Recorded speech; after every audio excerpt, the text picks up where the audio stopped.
Bismillahirrahmanirrahim. Bismillah, alhamdulillah, wassalatu wassalamu ala rasulillah wa ala alihi wa sahbihi wa mawalah.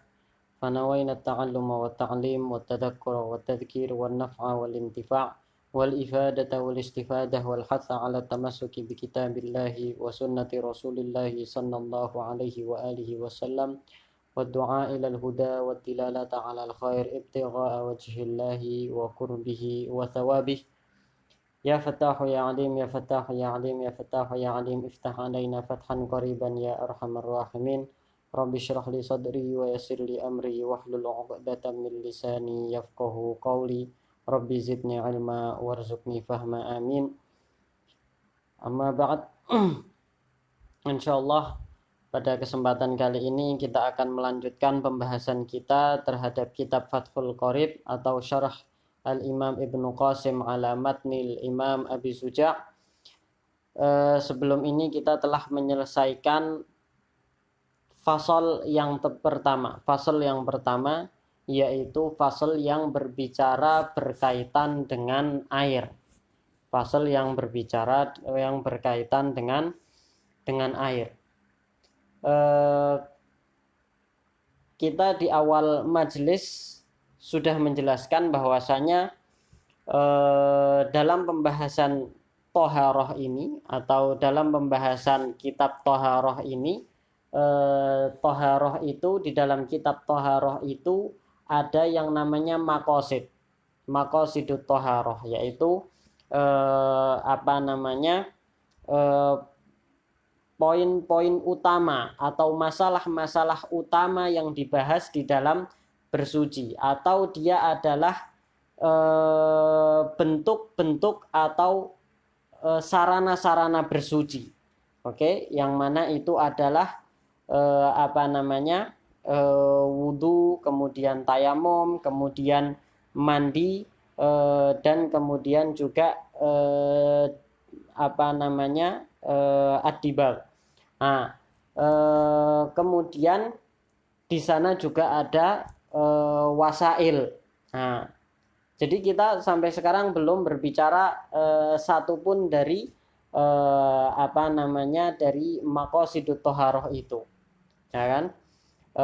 Kita kemarin baru berbicara salah satu dari wasilah, ya kan, dari wasailut thaharah, yaitu air. Yang mana wasailut thaharah itu ada alma, at-turab, kemudian ad-dabil, ya kan, ada air, ada ada turab yaitu debu, kemudian juga bahan untuk menyamak. Nah, kemarin kita berbicara tentang salah satu wasilah itu yaitu air, karena sebelum kita berbicara tentang tadi izalatun najasah yang di maqasidut thaharah itu tadi. Nah, sebelum kita berbicara tentang kita berbicara tentang maqasidut thaharah itu tadi, kita berbicara tentang wasilahnya dulu. Ya kan, kita berbicara tentang wasilahnya dulu, karena supaya sah toharoh kita harus mengetahui hukum tentang wasilah itu tadi. Oleh karena itu, kitab toharoh ini dibuka dengan pembahasan yang berkaitan dengan masalah air, karena air ini merupakan wasilah atau sarana yang digunakan untuk bersuci dalam banyak maqasidut toharoh, seperti wudu, mandi, dan izalatun najasah atau menghilangkan najis itu. Nah, wasilah. Nah, kemudian ada lagi yang namanya wasailul wasail, yaitu wasilah yang digunakan untuk untuk menggunakan wasilah itu tadi. Nah, yang mana itu ada ina dan ijtihad. Nah, kemarin kita sudah berbicara tentang air yang merupakan salah satu wasilah, dan wasilah untuk menggunakan air ini membutuhkan yang namanya tempat.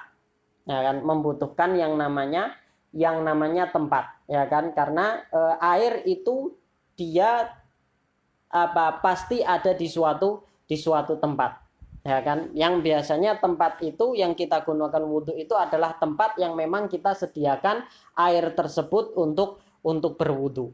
Nah, oleh karena itu di dalam kitab ini itu yang pertama yang dibahas setelah air itu langsung masuk ke pembahasan masalah dabag atau masalah ad-dibag, ya kan, yang mana ad-dibag ini dia salah satu maqasid, ya kan, yang mana ad-dibag ini adalah salah satu maqasidut thaharah,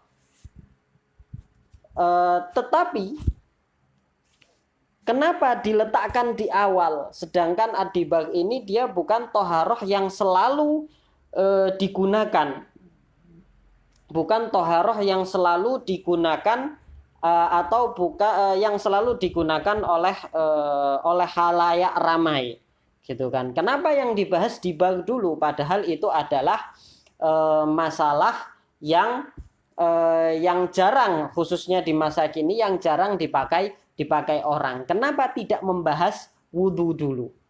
Nah, kenapa tidak membahas wudhu dulu? Nanti akan kita bahas ini. Sebelumnya kita akan baca dulu matan yang ada di kitab ini. Qala al-musannifu radhiyallahu anhu ankum wa an walidikum wa an masyayikhikum wa an nabikum faslun fi dzikri syai'in minal a'yan al-mutanajjisah wa ma yathuru minha bid-dibagh wa ma la yathur wa juludul maitati kulluha tathuru bid-dibagh sawa'un fi dzalika maitata ma'kulil lahm wa ghayruhu wa kaifiyatud dabghi an yunza'a fudulul jildi mimma yu'affinuhu min damin wa nahwihi bi syai'in hirrifin ka'asfin walau kana al-hirrifu najisan kadharqi hamamin kafa fit dabghi illa jildul qalbi wal khinzir wa ma tawallada minhuma aw min ahadihima ma'a hayawanin tahir fala yathuru bid-dibagh wa 'admul maitati wa sya'ruha najis wa kadzal maitatu aidan najisah wa urida biha ay bil maitah az-zailatul hayah bi ghairi zakatin syar'iyyah fala yustathna hina idzin janinul mudzakkah idza kharaja min batni ummihi maita li'anna zakatahu fi zakati ummihi wa kadza ghairuhu minal mustathnayat al-madhkurah fil mabsutat thumma istuthniya min sya'ril maitati qauluhu illal adami ay fa inna sya'rahu tahirun kamaitatihi. Jadi ini fasal yang akan kita bahas pada kali ini. Setelahnya adalah faslun fi bayani ma yahrumu isti'maluhu minal awani. Jadi setelahnya membahas tentang yang berkaitan dengan awani, yaitu wadah, ya kan, wadah yaitu ina. Nah, sekarang yang menjadi pertanyaan adalah kenapa yang dibahas setelah air itu dibag di sini? Kenapa yang dibahas setelah air itu adalah dibag di sini? Kemudian ina lagi, ya kan? Kenapa tidak langsung wudu misalnya? Atau kenapa tidak syarat wudu yang lain? Kenapa langsung ina? Nah, kita bisa jawab bahwasanya sebab pembahasan kenapa yang dibahas itu adalah dibag dulu, sebabnya adalah bahwasanya dibag meskipun dia masuk dalam maqasidut thaharah, dia juga banyak digunakan atau yang berkaitan dengan karena dibag ini berkaitan dengan apa? Mensucikan kulit bangkai. Oke, mensucikan kulit bangkai. Yang mana kulit bangkai ini atau kulit hewan pada zaman dahulu sering digunakan sebagai tempat air. Sering digunakan sebagai tempat air yang biasa disebut dengan kirbah. Yang biasa disebut dengan kirbah. Sering digunakan sebagai tempat air. Oleh karena itu berarti dilihat dari sisi ini pembahasan dibag di sini itu hubungannya dengan pembahasan air sebelumnya, bahwasanya dibag ini sering digunakan sebagai wasilah untuk menyimpan air itu. Sebagaimana kemudian setelah membahas dibag, membahas apa? Membahas tentang hukum awani, membahas tentang hukum menggunakan menggunakan wadah, ya kan, menggunakan hukum berkaitan dengan wadah mana yang yang halal untuk digunakan sebagai wadah untuk air ataupun yang lainnya, dan mana yang tidak halal. Nah, berarti pembahasan di sini adalah berkaitan dengan pembahasan wasailul wasail yang merupakan wasilah dalam menggunakan menggunakan air itu tadi. Nah, dalam menggunakan air itu tadi sekaligus juga membahas salah satu maqasidut thaharah yaitu ad-dibag, dan juga membahas salah satu juga wasilah min wasailit thaharah yaitu ad-dabigh itu tadi. Ya kan, ad-dabigh yaitu bahan yang digunakan untuk dibag ini tadi. Sebagaimana yang kita tahu bahwasanya dibag itu di dalam bahasa Indonesia ataupun Melayu sering kita sebut dengan samak, ya kan. Samak kalau di bahasa Arab kan ikan, tapi di sini maksudnya bukan ikan, tetapi samak di sini adalah menyamak, yaitu ad-dibag itu.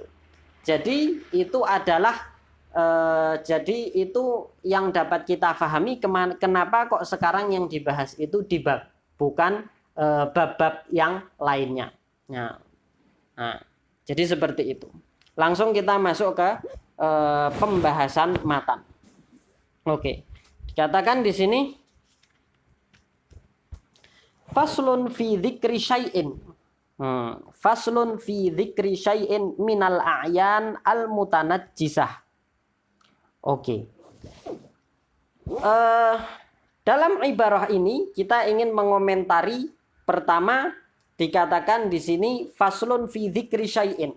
Fi dzikri syai'in, kata syai' di sini berarti dia tidak menyebutkan semuanya. Karena kata syai' di sini kita pahami sebagai bahwasanya di sini adalah fasal yang menyebutkan tentang sebagian, ya kan, yang menyebutkan sebagian minal a'yan, sebagian benda-benda al mutanajjisah, ya kan, benda-benda yang najis. Tentu kata al mutanajjisah di sini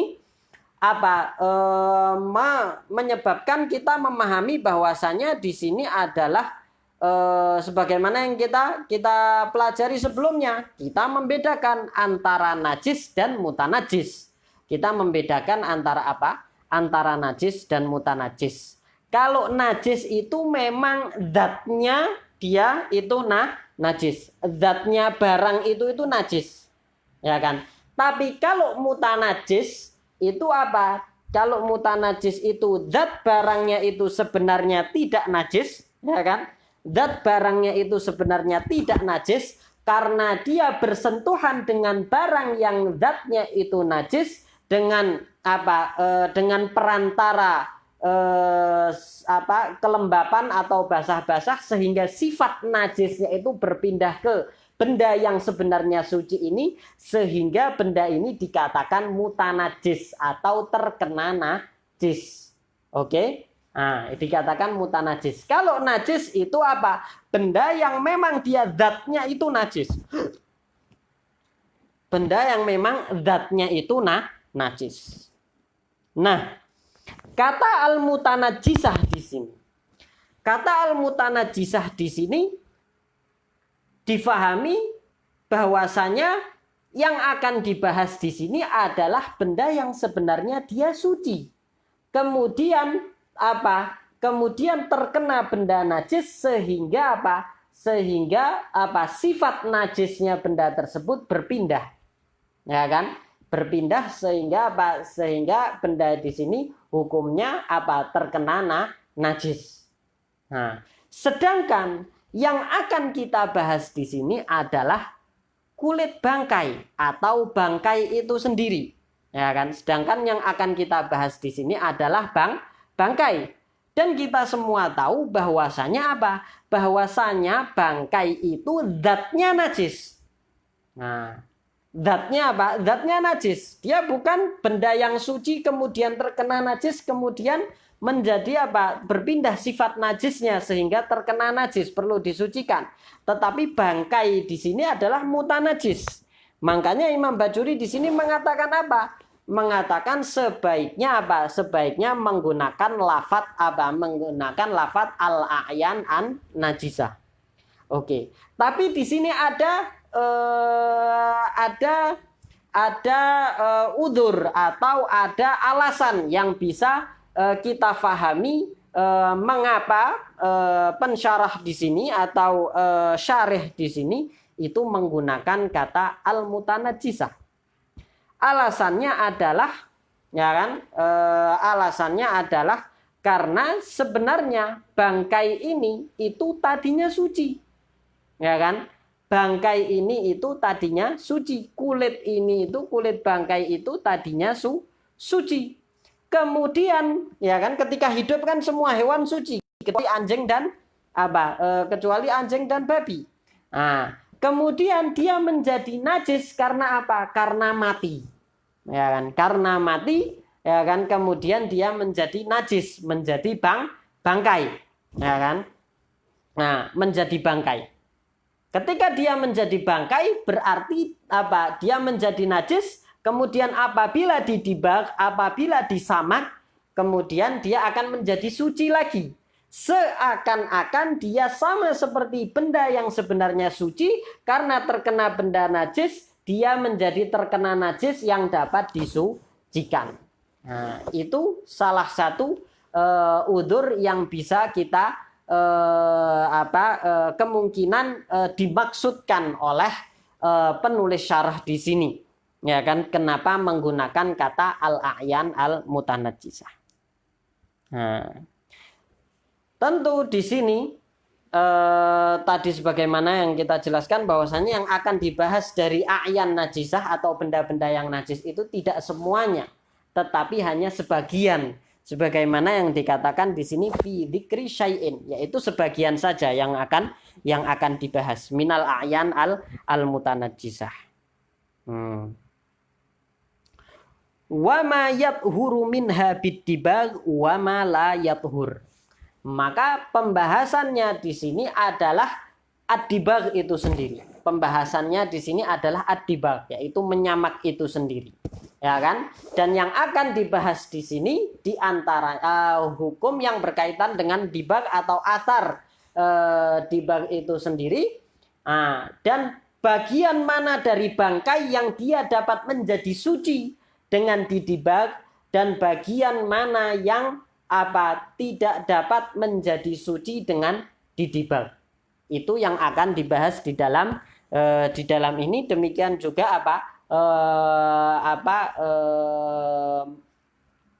pengertian dari dibagh itu sendiri. Oke. Kemudian di sini dikatakan ma yadhuru bid-dibagh wa ma la yadhuru bid-dibagh. Oke. Nah, kemudian di sini dikatakan wajuludul maitati kulluha tathuru bid-dibagh. Dan kulit bangkai, kulit bangkai itu semuanya, ya kan, semuanya dari kulit bangkai dari ujung sampai ujung itu menjadi suci dengan disamak, dengan didibagh itu tadi.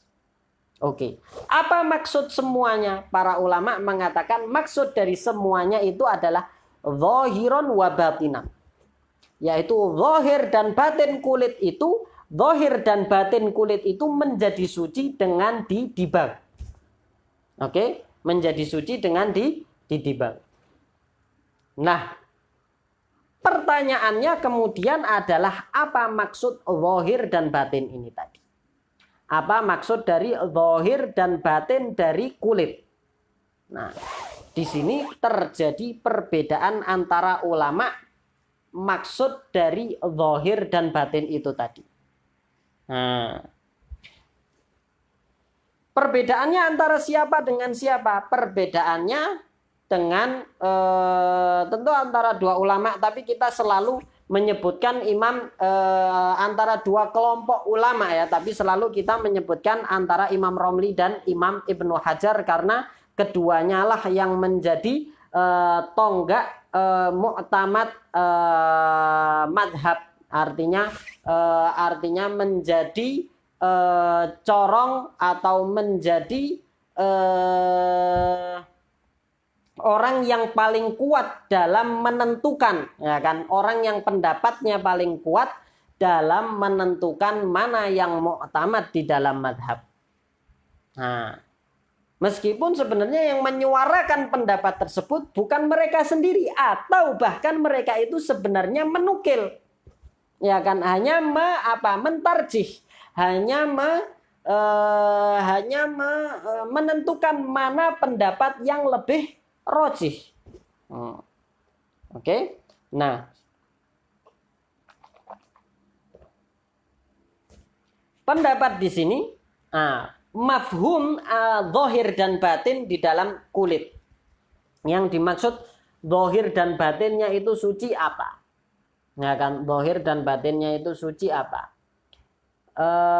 Maksud zahir dan batinnya itu suci menurut Imam Romli, sebagaimana yang dianut pendapatnya oleh Imam Bajuri sebagai orang Mesir, zahir itu ma zahara min wajhaihi, ya kan, zahir itu ma zahara min wajhaihi wal batin itu khilafu. Oke, apa maksudnya ma zahara min wajhaihi? Ma zahara min wajhaihi itu adalah yaitu zahir dan batin dari kulit. Kita tidak punya kulit ya di sini ya. Kita tidak punya kulit. Oke, zahir dan batin dari kulit. Nah, misalnya ini adalah kulit, ya kan? Misalnya ini adalah kulit, ya. Misal ini, ya kan? Misalnya ini adalah kulit, kemudian ini disamak, ya kan? Kulit ini disamak. Maka yang mana yang misalnya ini bagian atas ya, ini bagian atas yang ada bulu-bulunya, ini bagian dalam yang tadinya itu ada yang bagian dalam yang menutupi daging bersentuhan langsung dengan daging, darah dan lain-lain yang ada di dalam bagian ini. Nah, pertanyaannya mana yang dimaksud dengan zahir dan mana yang dimaksud dengan batin? Menurut Imam Romli adalah ma zahara min wajhaihi. Nah, yaitu yang nampak dari kedua sisi kulit, yaitu sisi luar dan sisi dalam. Nah, ini yang nampak dari kedua sisi kulit, yaitu sisi luar dan sisi dalam. Ini apa? Zahir dan batinnya apa? Zahir dan batinnya kulit. Zahir dan batinnya kulit. Ini yang suci. Ini zahirnya. Ini zahir, ini juga zahir. Terus apa? Batinnya yang mana? Batinnya. Kalau ini zahir, batinnya yang mana? Batinnya adalah ma la yadhhar min wajhaihi. Yaitu apa? Ma la yadhhar min wajhaihi. Yaitu yang ada di tengah-tengah ini. Kalau misalnya ya kulit ini itu kulit ini itu kita sobek, ya kan? Kulit ini kita sobek, kemudian kita bagi menjadi dua kulit itu, ya kan? Kulit ini kita bagi menjadi dua, maka itulah yang dikatakan oleh pendapat Imam Romli yang dikatakan sebagai batin. Ya kan?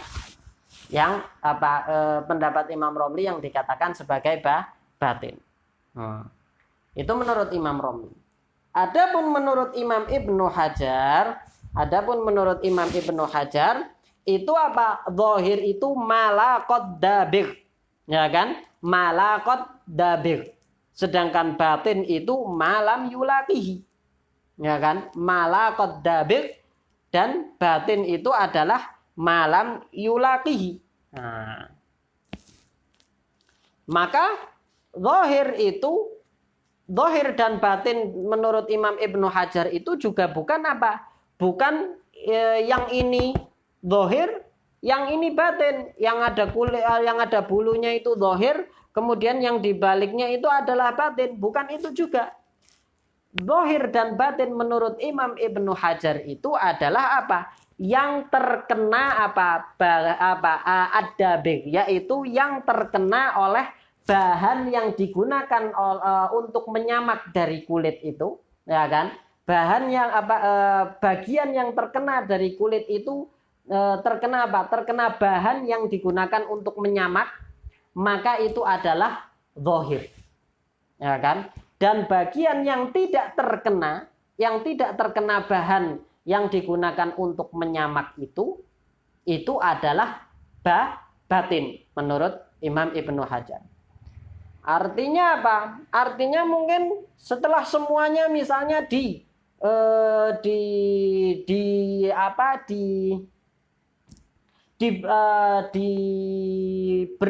atau digosok atau diwuri itu ditaburi dengan alat dengan bahan untuk menyamak itu tadi, ya kan? Zahirnya ataupun batinnya ataupun kedua-duanya, ada bagian-bagian yang detail yang tidak terkena karena tertutup bulu atau tertutup tidak terkena tidak terkena bahan tersebut. Nah, maka yang tidak terkena bahan tersebut, bagian-bagian detail yang tidak terkena bahan samak, bahan yang digunakan untuk menyamak tersebut, itu menurut Imam Ibnu Hajar yang disebut dengan batin dari kulit itu. Otomatis bagian dalam itu tadi menurut Imam menurut Imam Romli adalah bagian dalam itu yang tadi menurut Imam Romli batin itu juga termasuk termasuk batin juga menurut Imam Ibnu Hajar, ya kan, termasuk batin juga karena dia tidak terkena bahan untuk menyamak itu tadi. Paham ya? Nah. Oke. Nah. Jadi seperti itu. Nah, kulit ini setelah didabek atau setelah disamak, ya kan, perlu diketahui meskipun di sini dikatakan wajuludul maitati kulluha tadhur bidibag, tapi setelah disamak itu hukumnya belum langsung bisa digunakan untuk sholat dan lain sebagainya, tetapi hukumnya masih hukumnya masih kasaubin mutanajis, yaitu seperti baju yang terkena najis, maka harus harus dicuci dengan air, dihilangkan najisnya. Loh, kenapa katanya tadi tadhur bidibag? Iya, dia memang tadhur bidibag, ya kan? Ya tadhur bidibag artinya dia suci dengan disamak. Nah, tapi kan bahan yang digunakan untuk menyamak ini kan tadi sudah terkena yang najis dulu. Kan ketika bahan ini terkena kulit ini dalam keadaan najis. Kemudian setelah dilakukan proses dibag, proses penyamakan, kemudian baru kulit ini berubah menjadi suci. Tapi kan bahannya tidak ikut berubah menjadi suci. Yang berubah menjadi suci cuman kulitnya. Nah, sehingga kulit ini hukumnya walaupun berubah menjadi suci, tapi dia menjadi hukumnya seperti barang yang suci terkena benda najis. Karena apa? Bahan yang digunakan untuk menyamak itu tadi sudah terkena apa? Dia adalah bahan yang suci tadinya. Kalau misalnya yang digunakan adalah bahan yang suci, kemudian terkena najis kulit itu sehingga sifat najisnya pindah ke bahan tersebut. Ya kan? Ketika kulit ini menjadi suci, sifat najis yang ada di bahan ini berpindah ke kulit itu. Sehingga kulit itu hukumnya sama seperti baju yang terkena najis. Maka setelah itu perlu dibersihkan dengan apa? Perlu dibersihkan atau disucikan dengan air sebelum digunakan sholat dan lain sebagainya. Oke, mafhum ya di sini. Oke. Wa juludul maitati kulluha tathuru bidibag. Oke. Kata bidibag di sini. Kata bidibag di sini seakan-akan memberikan pemahaman bahwasanya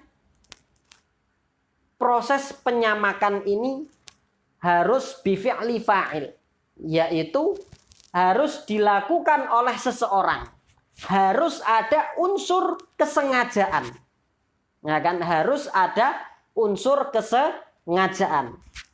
Padahal tidak disyaratkan ada unsur kesengajaan atau ada unsur orang ini harus ada orang yang melakukan proses penyamakan itu tadi.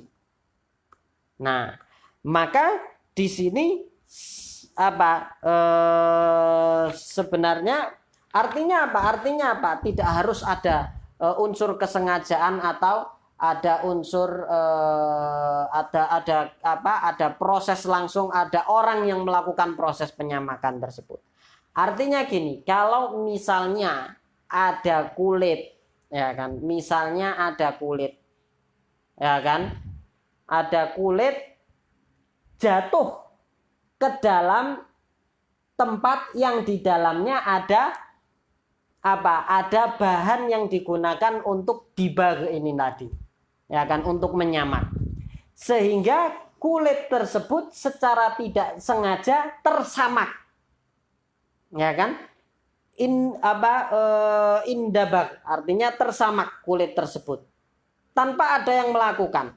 Misalnya gimana itu kejadiannya? Misalnya ada orang mau menyamak. Ya kan? Sebelum dia mau menyamak, dia jemur dulu misalnya apa? Kulit ini. Ya kan, kulit ini dia jemur dulu atau dia letakkan di atas di samping ember, ya kan, atau baldi yang di dalamnya ada sudah siap bahan untuk didibag. Tapi ternyata secara tidak sengaja karena dia meletakkannya itu tidak tepat, kulit ini jatuh ke dalam apa? Ke dalam ember tersebut. Ya kan? Kemudian terjadi apa? Akhirnya secara tidak sengaja kulit ini tersamakan. Ya kan? Kulit ini tersamakan. Nah, dengan terjadinya apa? Kulit ini tersamakan tanpa ada yang melakukan dan tanpa ada kesengajaan, maka kulit itu sudah suci. Tidak perlu orang itu menyamak lagi. Ya kan? Tidak perlu orang itu menyamak lagi. Karena ini sudah indabag. Nah, maka sebagian ulama mengatakan lebih tepatnya mengatakan tathuru bilin dibag, bukan bidibag. Karena kalau bidibag itu seakan-akan ada yang melakukan dibagnya. Tapi kalau bilin dibag itu kan infial dia. Artinya dia tersamakan. Walaupun tidak ada yang menyamak. Karena apa? Karena dia jatuh ke bahan itu tadi misalnya. Oke, paham ya? Sawa'un fi dzalika maitatu ma'kulil laham wa ghairihi. Sawa'un fi dzalika maitatu ma'kulil lahmi wa ghairihi. Sawa'un fi dzalika maitata ma'kulil lahmi wa ghairihi. Nah, sekarang yang menjadi mungkin ada yang bertanya, apakah yang menjadi suci itu hanya apa namanya? Hanya kulit hewan yang kulit bangkai hewan yang boleh dimakan, atau hanya kulit atau juga kulit hewan yang tak boleh dimakan. Nah, makanya di sini didatangkan takmim. Takmim yang difahami bahwasanya apa? Bahwasanya yang dapat disucikan dengan dibak itu semua kulit bangkai hewan. Semua kulit bangkai hewan yang hewan itu boleh dimakan ataupun tidak boleh dimakan. Nah, di sini perlu diperhatikan. Bedakan antara kulit bangkai hewan yang boleh dimakan sama kulit hewan yang boleh dimakan tapi dia bukan bangkai. Nah, contohnya gini. Ada kambing. Ya kan, kambing ini boleh dimakan apa enggak? Boleh dimakan. Oke, kambing ini kalau misalnya dia mati bukan dengan cara disembelih yang syar'i, maka kambing ini hukumnya apa? Bangkai. Halal atau tidak dimakan? Haram. Tidak halal untuk dimakan, haram. Jasadnya kambing ini hukumnya apa? Semua ini bagian kambing ini hukumnya apa? Najis. Karena dia apa? Bangkai. Kenapa kok dibilang bangkai? Kan boleh dimakan. Tidak boleh dimakan. Karena apa? Karena matinya bukan dengan cara penyembelihan yang syar'i. Kalau matinya dengan penyembelihan yang syar'i, maka tidak disebut bangkai. Dan bagian tubuhnya itu suci. Kulitnya kambing itu menjadi suci dengan apa? Dengan disembelih. Maka walaupun kulitnya itu tidak disamak, ya kan, kambing yang mati dengan disembelih secara syar'i itu tadi, walaupun kulitnya itu tidak disamak, tidak ada masalah karena memang apa? Kulitnya itu suci. Nah, hanya saja biasanya tetap dilakukan penyamakan untuk menghilangkan darah-darah dan daging-daging yang menempel ataupun menghilangkan bau amis yang ada pada kulit tersebut. Oke? Nah, tapi kalau misalnya kambing ini mati bukan dengan cara disembelih yang syar'i, misalnya dengan ditembak atau mati sendiri, mati karena sakit atau tertabrak dan lain sebagainya, maka dia adalah bangkai dan semua bagian tubuhnya itu najis, termasuk kulitnya, termasuk bulunya. Nah, kan termasuk bulunya. Oke? Nah,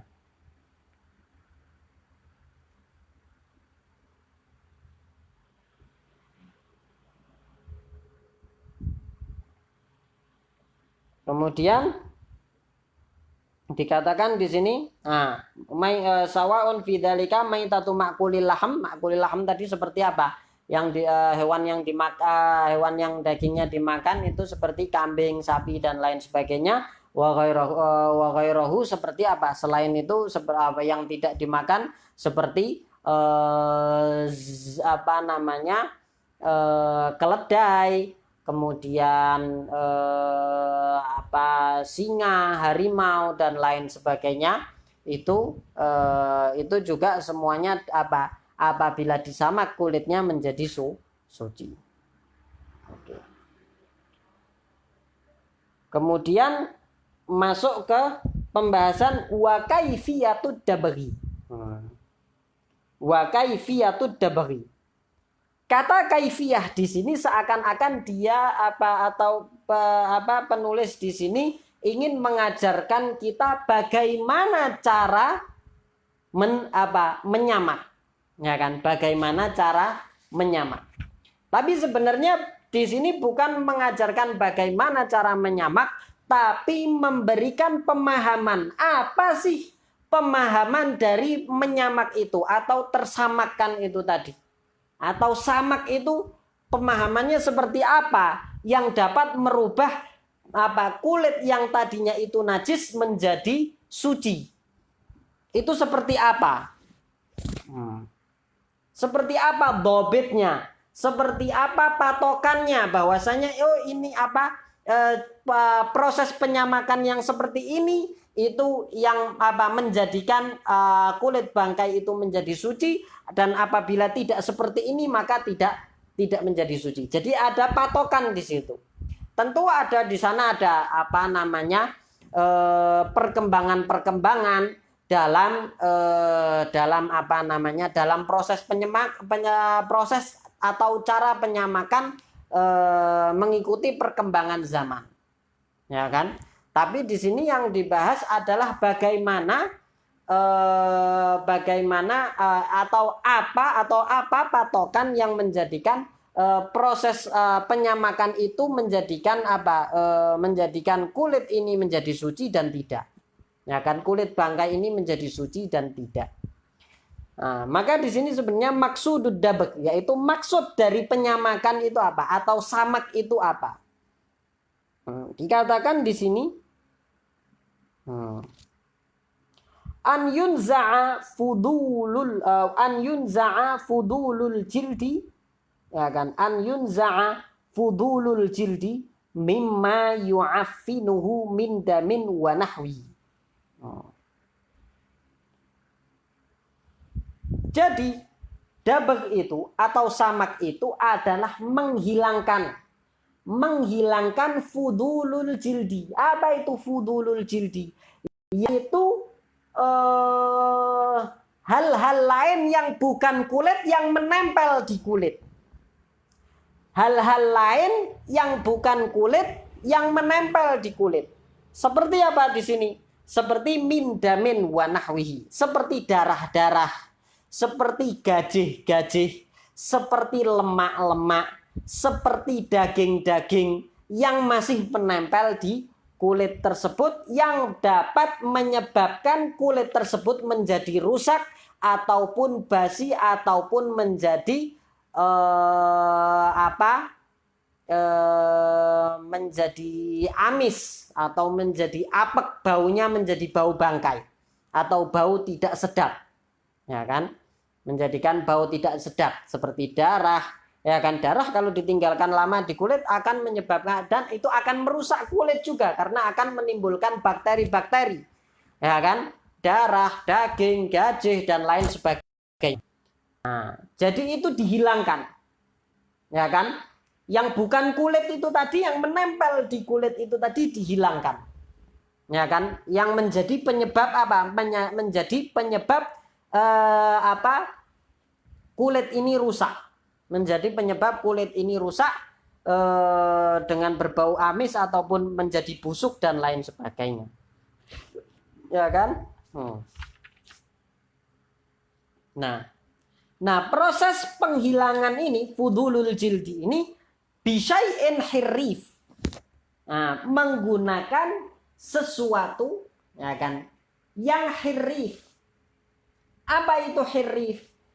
Hirrif itu sesuatu yang kalau kita rasakan dia menyengat di lidah, ya kan? Kalau kita rasakan itu dia kayak nyetrum di lidah, ya kan? Ladek, ya kan? Kalau misalnya kita rasakan tuh dia yalda, artinya dia kayak ada yang nyetrum atau ada yang mencekrit gitu di di lidah, ya kan? Itu kalau dirasakan, bahannya itu dari bahan yang seperti itu. Nah, berarti kita di sini mengetahui bahwasanya syarat bahannya. Oke, tadi syarat apa yang harus patokan yang harus dihilangkan apa? Ya kan, dari kulit yang harus dihilangkan dari kulit itu adalah hal-hal yang dapat menjadikan kulit itu rusak atau menjadi busuk, ya kan? Seperti daging, darah dan lain sebagainya itu tadi. Oke. Nah, dan itu syarat apa yang harus dihilangkan atau patokan yang harus dihilangkan. Kemudian bahan, syarat bahannya apa? Syarat bahannya dia harus hirrif, yaitu sesuatu yang apabila dirasakan di lidah itu dia ladhi itu artinya dia kayak menyetrum gitu. Dia dibilang pedes, enggak pedes, ya ada pedesnya sih. Atau kalau misalnya ada yang pernah makan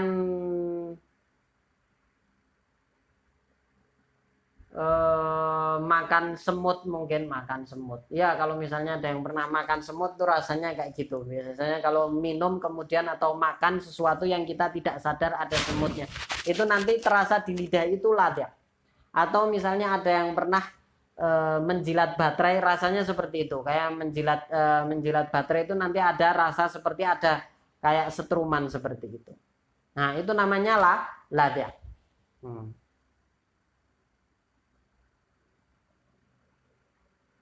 Oke. Jadi harus bisyai'in hirrif. Seperti apa? Di sini dikatakan ka'asfin. Ka'asfin. Asf itu apa? Asf itu nama tumbuhan. Nama tumbuhan tumbuhannya namanya taju. Oke, tumbuhannya namanya taju. Atau cadar merah kalau bahasa Indonesia mungkin karena di Wikipedia, saya cari di Wikipedia Indonesia tidak ada, ya kan. Taju ada, taju namanya taju. Kalau tumbuhan cadar merah itu salah satu dari macam-macam taju itu. Atau di sini disebut wasyab, di dalam apa? Di dalam hasyiah dikatakan wasyab. Syab itu apa? Syab itu tawas. Ya kan, tawas ini adalah salah satu macam garam, ya kan, tawas itu. Yang biasanya kalau di Indonesia sini digunakan untuk apa? Digunakan untuk menghilangkan bau badan, ya kan? Nah, digunakan untuk menghilangkan bau badan. Itu maksud dari syab. Nah, syab itu apa? Adalah tawas. Jadi antum nanti bisa melihat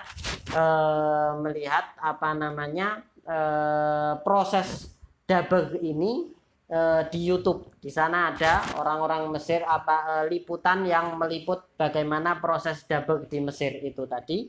Nah, mereka menggunakan syab ini yang mereka sebut dengan milah apa gitu. Mereka sebut dengan garam apa gitu.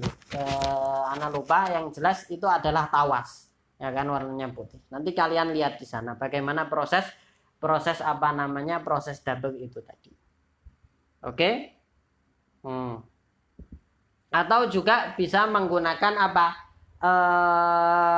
Buah dari dari tumbuhan akasia, ya kan, buah dari tumbuhan akasia itu juga apa namanya itu juga digunakan untuk apa? Untuk dabag juga. Oke, atau yang biasanya di kitab-kitab disebut dengan al-qorob. Oke, al-qorob itu tadi. Nah. Kemudian dikatakan walau kana al-hirrifu najisan kadarqi hamamin kafa fid dabag. Nah, kalau misalnya yang digunakan untuk menyamak itu tadi adalah benda najis, ya kan, ini menandakan bahwasanya kita bisa menggunakan apa saja. Yang penting apa? Yang penting itu ada syarat hirrif itu tadi. Bahannya itu mempunyai sifat hirrif itu tadi, yaitu apabila dirasakan, di sini dikatakan apa?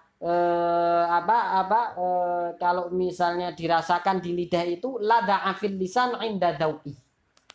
Ya kan, apa saja, atau walaupun apapun yang kita temukan dia mempunyai sifat itu bisa digunakan untuk menyamak.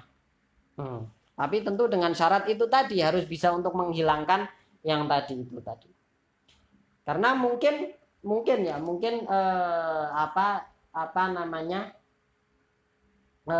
yang mempunyai sifat ini dia dapat menghilangkan dan membakar atau menghilangkan fudulul jilid itu tadi, seperti darah, gajih dan lain-lainnya itu akan mudah terhilangkan, ya kan? Nah, dan kalau misalnya bahan yang digunakan ini najis, ya kan najis kadar qihamamin misalnya seperti apa namanya kotoran burung ya kan, burung merpati ataupun yang lainnya, karena di kitab lain kadar qitoir. Artinya tidak harus kotoran burung merpati, tapi burung apa saja itu kafa fid double, artinya itu tidak menjadi masalah dalam penyamakan, artinya tetap dapat mensucikan kulit bangkai tersebut, ya kan, tetap dapat mensucikan kulit bangkai tersebut walaupun bahannya itu adalah benda najis. Oke. Kemudian dikatakan di sini illa. Nah, di sini berarti mulai mengecualikan, ya kan? Ada yang dikecualikan dari al-maitah itu tadi. Ada yang dikecualikan dari al-maitah itu tadi, yaitu dari bangkai. Ada bangkai-bangkai yang bangkai-bangkai yang tidak suci dengan di double itu tadi, yaitu illa jildal kalbi wal khinzir wa ma tawallada minhuma au min ahadihima. Kecuali kecuali kulit kulit kambing, kulit kambing lagi, kulit babi dan kulit anjing. Nah, kulit anjing dan kulit babi. Itu kalau misalnya dikatakan bahwasanya babi itu ada kulit. Apakah babi itu ada kulitnya? Nah, para ulama rata-rata mengatakan bahwasanya babi itu tidak ada kulitnya. Ya kan, babi itu tidak ada kulitnya dan bulunya babi itu tumbuh di atas dagingnya. Makanya kalau kita melihat proses pengolahan babi itu, dia tidak dikuliti, tetapi dihilangkan bulunya. Dihilangkan bulunya. Ada yang bilang kalau babi itu ada yang punya kulit, ada yang tidak punya kulit. Artinya terus kenapa kok dikecualikan kalau memang tidak punya kulit? Kalau misalnya babinya punya kulit, ya kan? Ada babi punya kulit. Apa hukumnya kulitnya kalau disamak seperti itu? Oke. Wama tawalla anjing dan babi. Wama tawallada minhuma. Dan hewan yang terlahir dari keduanya. Misalnya babi kawin sama anjing atau anjing kawin sama babi. Kemudian melahirkan anak, dalam bentuk apapun itu anaknya, maka maka hukum kulitnya itu sama, ya kan, hukum kulitnya itu sama, ya kan. Wa ma tawallada minhuma au min ahadihima, ataupun dia terlahir dari salah satu dari keduanya, terlahir dari anjing dengan hewan yang suci ataupun dari babi dengan hewan yang suci. Misalnya anjing kawin sama kucing. Nah, anaknya yang lahir ini kulitnya hukumnya apa? Ikut anjing atau ikut kucing? Ikut anjing. Atau anjing kawin sama kambing misalnya. Kambing ngawini anjing perempuan misalnya. Nah, kemudian lahir anak dari anjing itu. Nah, anak ini hukumnya kulitnya ikut mana? Nah, ikut anjing. Nah, karena sebagaimana di kaedah hukum yang berkaitan dengan kawin silang, yaitu nadom yang disebutkan Imam Suyuti, yatba'ul far'u fintisa bin abahu wal ummu firriqi wal hurriyah wa zakatul akhaf wa zakatul akhaf wa dinul a'la walladzi ishtadda fi jazain wadiyah wa akhassul aslaini rijsan wa dhabhan wa nikahan wal uklu wal udhiyah. Nah, yaitu yatba'ul far'u. Nah, ini adalah nadom yang berkaitan dengan nadom yang berkaitan dengan hukum kawin silang, ya kan, hukum kawin silang. Nah, hukum kawin silang artinya ketika terjadi perkawinan silang antara dua jenis yang mempunyai hukum yang berbeda, maka maka hukum anak ini ikut ke siapa? Ya kan? Maka hukum anak ini ikut ke siapa? Makanya di sini dikatakan yatba'ul far'u, ya kan? Far'u, ya kan? Fintisabin abahu. Ya kan? Untuk berkaitan yang bermasalah dengan nasab dan yang berkaitan dengan nasab itu mengikuti bapaknya. Wal ummu firriqi wal hurriyah. Tapi berkaitan dengan perbudakan dan kemerdekaan itu ikut ibunya, ya kan? Kecuali kalau ibunya itu adalah budaknya yang menggaulinya. Nah, itu lain lagi. Oke. Nah, demikian juga waz zakatul akhaf wad dinul a'la. Nah, di dalam zakat apabila terjadi kawin silang antara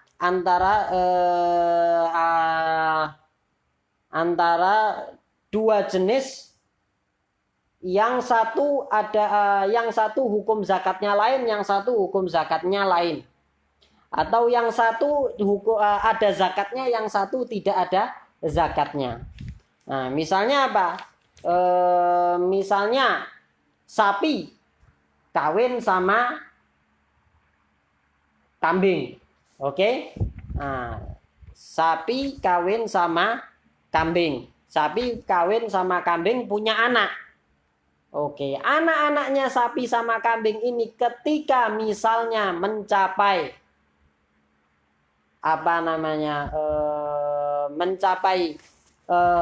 jumlah tertentu, misalnya mencapai 40, yang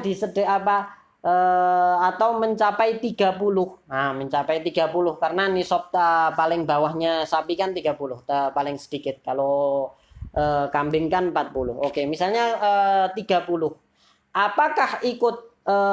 Apakah sudah perlu dikeluarkan zakatnya karena nisabnya sapi itu 30, ya kan? Atau belum perlu dikeluarkan zakatnya karena nisabnya kambing itu 40. Nah, yang lebih ringan mana? Yang tidak dikeluarkan zakatnya nanti 40. Kalau sudah nyampe 40, berarti 40. Atau terjadi perkawinan antara hewan yang dizakatkan, ada zakatnya dan tidak ada zakatnya. Nah, misalnya Misalnya kambing kawin dengan zebra. Kambing kawin dengan zebra, keluar dikawinkan dengan zebra, kemudian atau sapi kawin dengan kuda. Kuda kan tidak ada zakatnya. Nah, anak-anaknya ini ketika mencapai nisabnya sapi misalnya, apakah harus dizakatkan? Tidak. Kenapa? Karena mana yang lebih ringan hukumnya, sapi atau kuda? Kuda, karena tidak harus mengeluarkan zakat. Berarti hukumnya ikut kuda. Wa zakatul akhaf wa dinul a'la. Wa dinul a'la, untuk masalah agama ikut yang paling tinggi agamanya. Nah, misalnya ada orang muslim kawin dengan kitabiyah. Maka anaknya hukumnya agamanya apa? Agamanya berarti apa? Agamanya berarti muslim. Nah, atau ada orang kitabiyah, ya kan, orang kitabiyah Yahudi atau Nasrani kawin dengan Majus misalnya, dengan Majus ataupun dengan yang beragama penyembah berhala. Maka hukum anak mereka itu hukumnya ikut siapa? Yang agamanya lebih tinggi, yaitu Nasrani ataupun Yahudi. Demikian. Nah, kemudian wadinul a'la walladzi ishtadda fi jazain wadiyah. Nah, walladzi ishtadda fi jazain wadiyah. Nah, ini fi jazain ini misalnya apa? Misalnya di dalam haji. Misalnya dia membunuh peranakan antara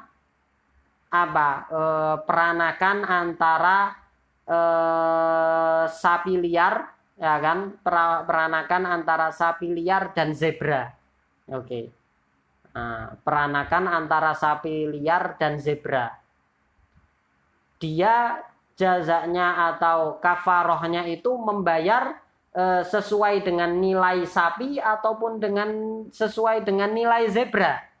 Nah, alladzi ishtadda, mana yang lebih parah? Tentu dengan sapi, ya kan?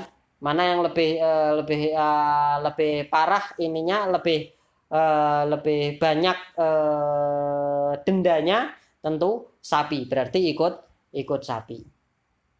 Fijazain wadiyah. Demikian juga kalau di dalam diyah, kalau misalnya ada orang membunuh tanpa sengaja anak dari anak dari budak dan anak dari budak dan orang yang merdeka. Maka hukum diyahnya ikut hukum orang merdeka atau ikut hukum budak. Nah, itu. Ya kan, ikut hukum merdeka ataupun ikut hukum budak. Nah, tentu ikut diyahnya diyah orang yang merdeka. Atau misalnya kalau zaman sekarang misalnya dia membunuh tanpa sengaja peranakan dari orang muslim dan kitabiah. Nah, maka diyahnya ikut diyah dhimmi atau diyahnya orang muslim, tentu ikut diyahnya orang muslim karena itu yang lebih besar nilainya atau dendanya lebih parah. Nah, kemudian juga wa akhassul aslaini rijsan wa dzabhan wa nikahan wal uklu wal udhiyah. Nah, wa akhassul aslaini artinya yang paling rendah, yang paling hina antara dua, yang paling rendah martabatnya atau anak itu mengikuti yang paling rendah dari kedua orang tuanya atau yang paling rendah martabatnya atau yang lebih hina, ya kan, dari kedua orang tuanya di masalah yang pertama, masalah najis dan tidak najisnya, ya kan, kayak tadi anak dari kambing dan anjing. Najis tidaknya ikut hukumnya kambing atau ikut hukumnya anjing? Ikut hukumnya anjing, karena anjing lebih rendah martabatnya, lebih hina, gitu kan. Wadzabhan dalam masalah apa? Masalah dzabah. Masalah sembelihan. Misalnya hewan ini disembelih sama orang yang merupakan anak dari siapa? Anak dari Yahudi dan Majusi. Ya, jadi yang menyembelih ini adalah anak dari orang Yahudi dan Majusi. Oke. Tentu tadi kalau membahas masalah agamanya ikut yang tinggi. Tapi hukum dia nyembelih ini, sembelihannya hukumnya sama seperti sembelihannya orang Majusi, sehingga tidak boleh dimakan. Nah, ya kan. Kemudian rijsan wa dzabhan wa nikahan juga sama tadi. Kalau anak dari Yahudi sama Majusi tadi itu boleh tidak nikah dengan dengan muslim? Tidak boleh, ya kan. Demikian juga tidak boleh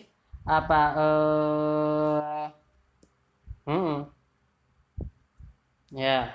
Kemudian juga di dalam masalah makan. Nah, masalah makan artinya apa? Masalah makan kalau misalnya ada hewan peranakan dari hewan yang boleh dimakan dan hewan yang tidak boleh dimakan. Misalnya seperti zebra dengan keledai. Ya kan, zebra boleh dimakan, keledai tidak boleh dimakan. Kawin, punya anak, anaknya boleh dimakan enggak boleh dimakan. Kenapa? Ikut akhosul aslaini, yaitu keledai, itu yang lebih hina. Oke, kemudian nikahan wal uklu wal udhiyah. Demikian juga dalam masalah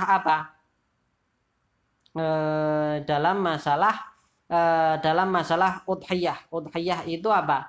Udhiyah itu kurban, ya kan, hewan yang boleh peranakan dari hewan yang boleh dikurbankan dan hewan yang tidak boleh dikurbankan. Ya kan, hewan yang boleh dikurbankan dan hewan yang tidak boleh dikurbankan. Apa hukumnya? Nah, hukumnya boleh dikurbankan atau tidak boleh tidak boleh dikurbankan, tidak boleh dikurbankan. Misalnya tadi zebra sama kambing kawin, itu punya anak-anaknya ini boleh dikurbankan nggak? Nggak boleh dikurbankan karena zebra itu martabatnya lebih rendah dari kambing. Paham ya? Nah, fala yathuru bidibang. Maka peranakan dari apa anjing ataupun babi itu tadi itu tidak bisa apa? Tidak bisa suci kulit bangkainya dengan disamak, yaitu dengan didibak. Oke, mafhum ya. Nah, jadi tadi pertama kita adalah membahas masalah apa? Masalah yang kan tadi judulnya apa? Fi dzikri syai'in minal a'yan al mutanajjisah ma yathuru minha biddibag wa ma la yathur. Nah, membahas masalah apa? Masalah mana yang suci dengan didibag, dengan disamak, mana yang tidak suci dengan disamak. Oke. Tadi kita sudah bahas bahwasanya yang suci adalah apa? Yang suci adalah apa tadi namanya? Yang suci adalah Astagfirullahaladzim. Yang suci adalah semua apa kulit, semua bagian kulit dari bangkai. Nah, kemudian tadi itu mulai membahas masalah yang tidak bisa suci dengan didibak apa? Kulit apa? Anjing ataupun babi. Nah, kemudian termasuk yang tidak bisa suci. Nah, termasuk yang tidak bisa suci dengan didibak, ya kan? Termasuk yang tidak bisa suci didibak itu apa? Nah, wa'admul maitati, nah, dan tulang bangkai, wa sya'ruha, dan bulu dari bangkai tersebut najis. Hukumnya najis. Artinya apa? Walaupun didibak tidak suci. Nah, oke. Tapi di sini ada masalah yang lebih detail lagi untuk masalah rambut. Atau untuk masalah bulu dari kulit itu tadi. Nah, untuk masalah bulu dari kulit itu tadi, itu apa? Itu kalau ada khilaf. Nah, gampangannya gini, ada khilaf. Khilafnya antara Imam Ibnu Hajar dan Imam Romli. Menurut Imam Ibnu Hajar dan Imam Romli, mereka berdua sepakat bahwasanya kalau bulunya banyak itu tidak suci, ya kan? Semua bulunya itu najis. Itu menurut menurut keduanya, menurut Imam Ibnu Hajar dan Romli. Hanya saja tapi kalau misalnya sedikit, bulunya itu cuma sedikit.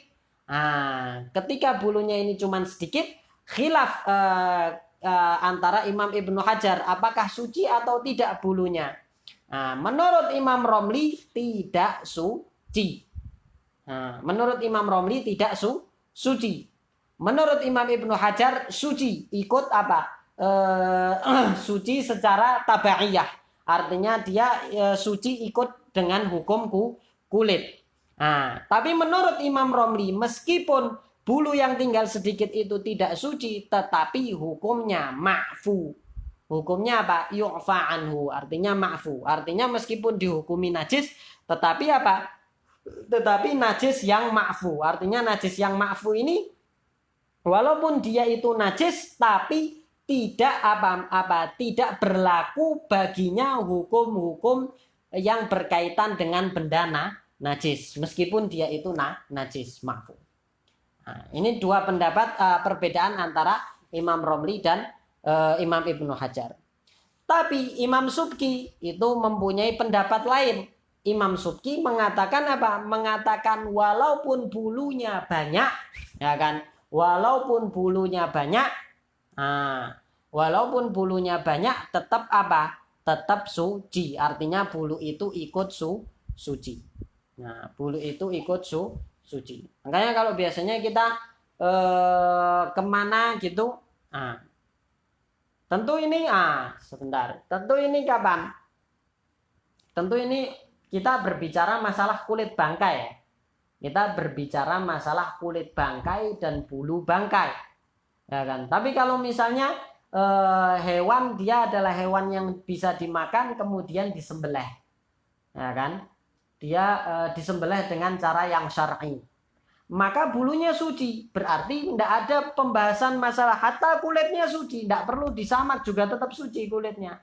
Jadi pembahasan sini tidak ke sana. Jadi kalau kita menemukan hewan, ya kan, hewan dijual kulitnya, ya kan, tapi masih ada bulu-bulunya, kita lihat itu hewan apa, hewan dimakan atau hewan tidak dimakan. Kalau misalnya dia hewan dimakan, biasanya kita ragu. Ragu di sini dibahas.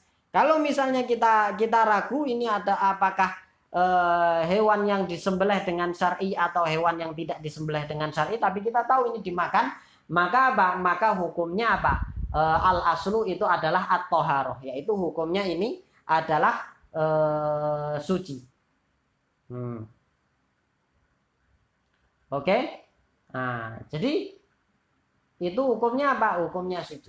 Tapi kalau misalnya kita tahu ini adalah hewan yang tidak halal untuk dimakan, artinya tidak bisa disembelih, memang dia bukan hewan yang dimakan. Tapi ini dijual kulitnya. Dijual kulitnya, tapi apa? Tapi bulunya masih banyak. Tapi bulunya masih banyak. Berarti menurut apa? Menurut Imam Romli dan Imam Ibnu Hajar apa? Menurut Imam Romli dan Imam Ibnu Hajar bulunya ini najis. Ya kan, karena masih banyak. Tapi menurut Imam Subki tidak najis. Tidak najis dan suci menurut Imam Subki, dan itu yang difatwakan Imam Subki.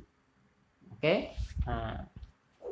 Jadi itu untuk masalah bulu. Dan di sini disebutkan dua, wa'admul maitati wa sya'ruha. Admul maitah artinya apa? Tulang dari bangkai tersebut, dan bulunya. Oke. Termasuk apa? Termasuk juga apa?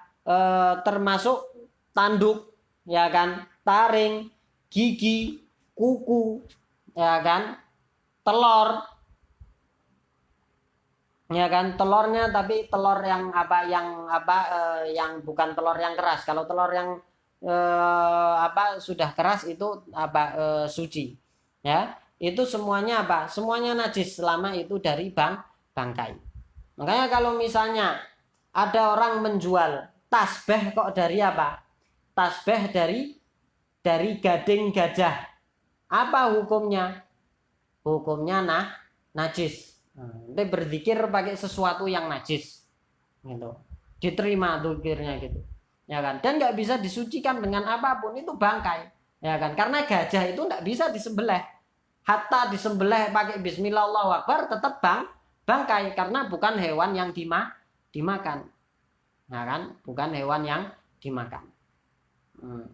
Kecuali kalau pakai tulang unta misalnya, biasanya yang dijual di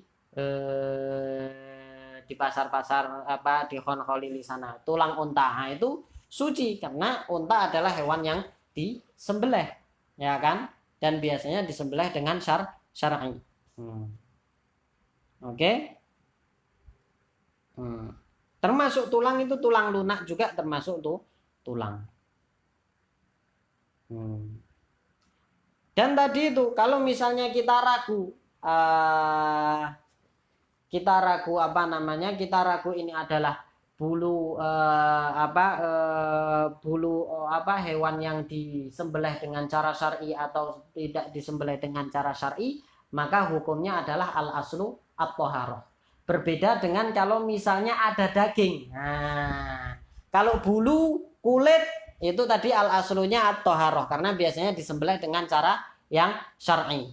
Tapi kalau daging ada tafsirnya. Kalau daging gimana? Kalau daging dilihat daging, misalnya kita menemukan daging, ya kan? Kita menemukan daging, tapi kita tidak tahu daging ini, misalnya kita menemukan daging kambing ataupun daging sapi, kecium dari baunya. Oke, tapi kita tidak tahu daging ini disembelih dengan cara syar'i atau tidak. Maka dilihat Pertama yang dilihat apa? Yang dilihat adalah daerah itu mayoritas muslim atau bukan. Kalau misalnya mayoritas muslim, maka kita lihat, kita temukan di dalam tempat yang bersih atau dibuang begitu saja. Kalau di dalam tempat yang bersih, maka halal. Kenapa? Karena biasanya kalau misalnya haram biasanya tidak disimpan dengan, atau bangkai biasanya tidak disimpan dengan di tempat yang bersih. Tapi kalau misalnya kita temukan tidak terbungkus atau dibuang begitu saja, berarti itu bangkai, ya kan? Karena biasanya kalau itu bukan bangkai pasti terbungkus rapi dengan di tempat yang bersih. Nah, itu kalau misalnya rata-rata mayoritas muslim. Tapi kalau mayoritas bukan muslim, ya kan? Kalau mayoritas itu bukan muslim,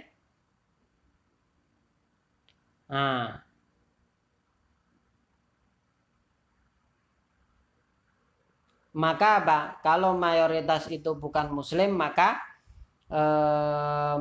hukumnya adalah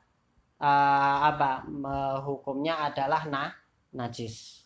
Hukumnya najis. Karena bisa jadi mayoritas bukan muslim artinya gini, mayoritas bukan orang yang nggak harus muslim ya, bukan orang yang halal sembelihannya, seperti penyembelih berhala. Nah, seperti penyembelih berhala, di situ ada penyembelih berhala, berarti apa? Berarti kalau misalnya orang yang penyembelihannya itu halal itu tidak mayoritas di situ, maka apa? Maka daging itu najis dan tidak halal. Itu untuk daging. Oke? Nah. Wa kadzal maitah. Demikian juga bangkainya itu sendiri semua, artinya semua bagian dari bangkai itu ketika dia itu adalah bangkai, maka apa? Maka hukumnya najis. Maka hukumnya najis. Oke? Nah, wa kadzal maitatu aidon najisah. Nah, wa urida biha. Nah, kemudian baru di akhir dijelaskan, ya kan? Dari tadi bangkai kita sebutkan bangkai. Apa sih maksudnya bangkai itu apa? Apa patokan sesuatu itu bangkai atau bukan? Kok tadi bisa ada kambing dibilang bangkai, ini dibilang bangkai, sebenarnya gimana? Bangkai itu adalah wa urida biha, yang dimaksud dengan bangkai itu adalah apa? Az-zailatul hayah bi ghairi dzakatin syar'iyyah, yaitu hewan yang hilang nyawanya tanpa disembelih tanpa penyembelihan yang syar'i, ya kan? Hewan yang yang hilang nyawanya tanpa penyembelihan syar'i. Artinya apa tanpa penyembelihan syar'i? Artinya dia disembelih dengan cara yang tidak syar'i. Misalnya, yang disembelih ini adalah hewan yang tidak halal dimakan. Walaupun semua syarat penyembelihan itu terpenuhi, ya kan, pakai bismillah Allahu akbar, tapi kalau misalnya hewannya itu bukan hewan yang halal dimakan, maka apa? Maka haram, artinya tidak menjadi suci dan dia tetap bangkai. Ya kan, walaupun disembelih dengan cara yang sesunah apapun, tetap bangkai hukumnya. Dan melakukan penyembelihan hewan yang tidak melakukan penyembelihan terhadap hewan yang tidak boleh dimakan, itu hukumnya haram. Hukumnya apa? Haram, walaupun karena kita kasihan terhadap hewan itu yang sedang meradang kesakitan. Artinya walaupun supaya dia cepat mati dan tidak meradang kesakitan, kita ingin selamatkan dia, kasihan, itu juga tetap tidak boleh disembelih. Tidak boleh disembelih. Nah, artinya tetap bangkai. Dan juga termasuk yang bangkai itu apabila ada hewan yang boleh dimakan tapi mati tanpa disembelih, atau disembelih dengan cara yang tidak syar'i. Tidak syar'i seperti apa? Misalnya yang menyembelih adalah penyembah berhala, atau menyembelihnya menggunakan kuku atau menggunakan tulang atau menggunakan pistol dan tembakan. dan lain sebagainya yang tidak memenuhi syarat penyembelihan yang syar'i. Maka hewan itu walaupun sebenarnya boleh dimakan, ketika penyembelihannya itu tidak sesuai syar'i atau tidak disembelih, maka hukumnya tetap bangkai, najis, tidak boleh dimakan. Kemudian ada pertanyaan, bolehkah kita menyembelih hewan yang boleh dimakan tapi bukan tujuannya untuk dimakan, tapi untuk diambil kulitnya? Nah, Imam Bujairmi mengatakan tidak boleh. Nah, terus hukum dagingnya apa? Jadi halal atau jadi haram? Kata Imam Ibnu Hajar, tetap halal dagingnya. Tapi niat itu tadi dalam menyembelih itu yang haram. Itu ya. Nah, kemudian fala yustathna hina idin janinul mudzakkah. Nah, idza kharaja min batni ummihi maitan li'anna zakatahu fi zakati ummihi. Nah, kemudian muncul pertanyaan. Nah, sekarang kenapa tidak dikecualikan dari bangkai ini bangkai janin hewan yang disembelih? Ya kan? Ketika kita menyembelih hewan yang hamil, ya kan, hewan yang boleh dimakan tentunya, ya kan, yang hamil ketika kita sembelih, janin yang ada di dalamnya ikut mati. Berarti kan bangkai. Tidak disembelih kok, soalnya mati-mati sendiri. Nah, jawabannya apa? Jawabannya dia bukan bangkai, karena hukum dalam hukum berkaitan dengan janin dalam masalah penyembelihan ini di dalam mazhab Syafi'i zakatul janin zakatu ummihi, artinya penyembelihan janin itu dengan menyembelih ibunya. Penyembelihan janin itu dengan penyembelihan ibunya. Artinya kalau ada janin yang ada hewan yang hamil, ya kan? Kalau misalnya ada hewan yang hamil dan tentunya di dalamnya ada janin, apabila kita sembelih, ya kan? Apabila kita sembelih, maka kita lihat janinnya. Kalau janinnya itu mati juga halal. Oke, kalau janinnya itu mati juga halal janinnya. Karena apa? Hukum penyembelihannya sama dengan hukum menyembelih ibunya itu sama dengan menyembelih janinnya. Jadi seakan-akan kita menyembelih sekali dayung 2-3 pulau terlampaui. Nyembelih ibu ikut juga hukum penyembelihannya ke janinnya, walaupun janinnya tidak ikut disembelih. Demikian juga kalau misalnya setelah ibunya disembelih, janinnya keluar dalam keadaan fi harokati madbuh. Apa artinya fi harokati madbuh? Artinya dia cuma nafas aja, nafasnya ada, tapi sudah tidak bergerak dengan keras, ya kan? Tidak bergerak dengan keras, dan kalau misalnya kita sembelih pun darahnya tidak mengalir keras. Nah, tapi kalau misalnya ketika setelah disembelih ibunya, kok dia masih bergerak keras, janinnya ini masih bergerak keras, nah, maka maka perlu disembelih lagi. Maka perlu disembelih lagi janinnya ini. Tentu yang dimaksud dengan janin di sini yang sudah ditiupkan ruhnya, ya kan? Kalau belum ditiupkan ruhnya, maka hukumnya sama kayak jeroan, ya kan? Sama seperti isi perut. Nah, hukumnya sama seperti isi perut. Paham ya di sini ya. Nah, idza kharaja min batni ummihi maitan li anna zakatahu fi zakati ummihi wa kadza ghairuhu minal mustatnayat al madhkurah fil mabsutat. Oke, demikian dengan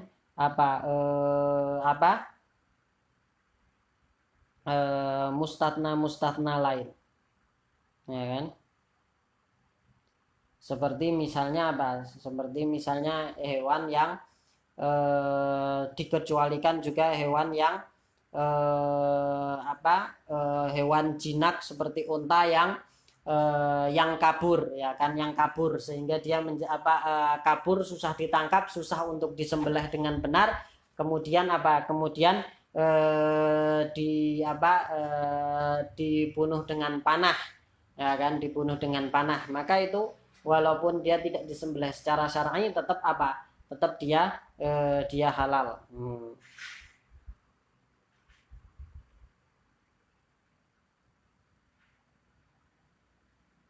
Oke, itu juga termasuk yang dikecualikan. Tsummastuthniya min sya'ril maitah. Nah, kemudian juga dikecualikan dari rambut bangkai, artinya bangkainya itu apa? Bangkainya itu, rambutnya itu tetap suci. Nah, qauluhu, perkataan musannif di sini, illal adami, kecuali manusia. Nah, fa inna sya'rahu thahir kamaitatihi, sesungguhnya rambutnya itu suci sama seperti matinya. Bahkan semua anggota tubuh manusia itu semuanya suci, tidak, walaupun dia sudah mati, tidak ada yang najis sedikit pun dari anggota tubuh manusia, kecuali apa yang keluar dari dalam perutnya.